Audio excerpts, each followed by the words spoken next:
Please subscribe to Knowledge with Sonu for more videos. हमारी government जो लोग IAS officer बन जाते हैं उनके लिए स्टडी लीव देती है, लेकिन उसकी कुछ कंडीशंस होती हैं, उसके कुछ रूल्स भी हैं जो एक आईएएस ऑफिसर को पूरे करने होते हैं। उनको समझते हैं कि इसमें क्या होता है।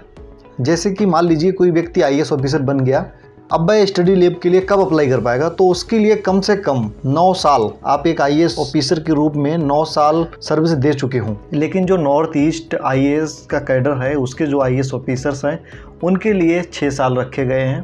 तो कम से कम आपके 9 साल पूरे हो जाने चाहिए, फिर आप अप्लाई कर पाएंगे।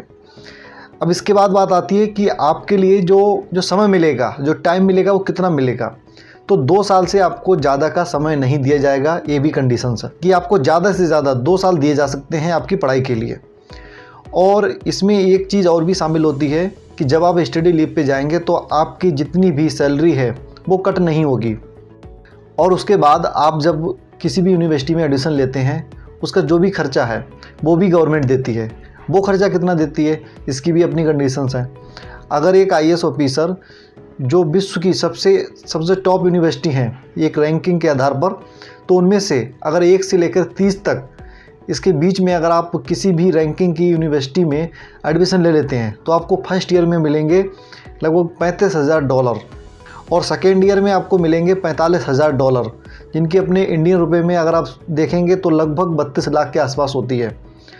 लेकिन अगर आपका जो एडमिशन है वो इस रैंकिंग में नहीं हो पाता है और जो रैंकिंग है वह आपकी 31 से लेकर 100 के बीच में अगर आप उसमें एडमिशन लेते हैं, तब आपके लिए जो आपका फर्स्ट ईयर रहेगा उसमें आपके लिए $25,000 मिलेंगे और जो आपका सेकेंड ईयर रहेगा लगभग $35,000 मिलेंगे।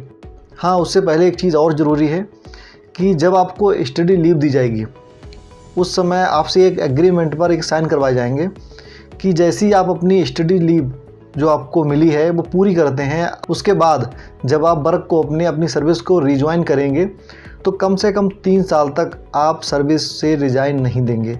ये कंडीशंस बहुत मेन है और रूल्स भी है कि कम से कम 3 साल आपको फिर से सर्विस के लिए देने ही होंगे, आप रिज़ाइन नहीं करेंगे।